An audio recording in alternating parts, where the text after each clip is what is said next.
What a great question to bring me down memory lane. And I think all of the audience should be asking themselves the same question as we answer this. Mhm. So the first thing that came to mind for me, and my parents will always, and my sister and brother will always say this, I loved playing with my Lego set. And I Mm. had like 20 of them. It seems like I just would just build these cities and civilizations and whatnot alone. Okay. And that's really important. I really liked playing alone.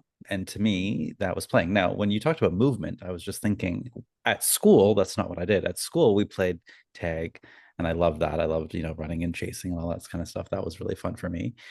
I was never much of a sports guy. I know, Matt, you play hockey. I tried. My parents tried literally everything. It just wouldn't take. I'm not wasn't that kind of a kid.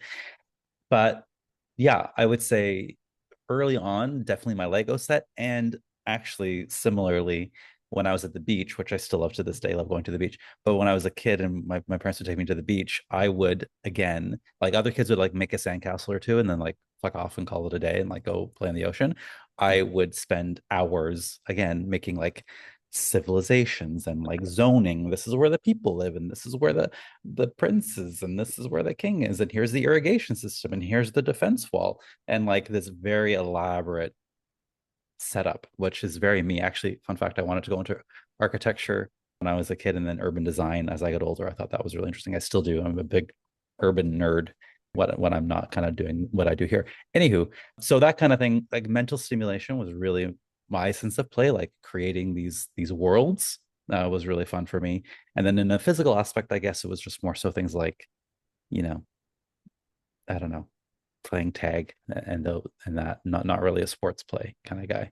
Oh, Mhm. and then as I got older, I guess physically biking, which again still do to this day. I haven't changed very much. But once I learned how to ride a bike, you can get me off the thing, and I still am very much similarly to that. So I'd run around the neighborhood or bike around the neighborhood rather, explore, go places. My parents, luckily, this was like the early 90s, you know, they weren't too concerned about safety and whatnot, Mhm. or they just really trusted me and we lived in a good neighborhood. I'm not sure, but I was allowed to pretty much go wherever I want on my bike, and I did. They didn't know much, so yeah. And I still like that. I still think play to me is exploring. It's freedom. It's pointless. It's just like organic. Like I'm gonna just start something and go. It's like just let it go, and I get very lost in it. If it's something individual like a Lego or sandcastles and whatnot, in those days, I would just get focused and lost, and it's kind of more like a creative play than anything than physical.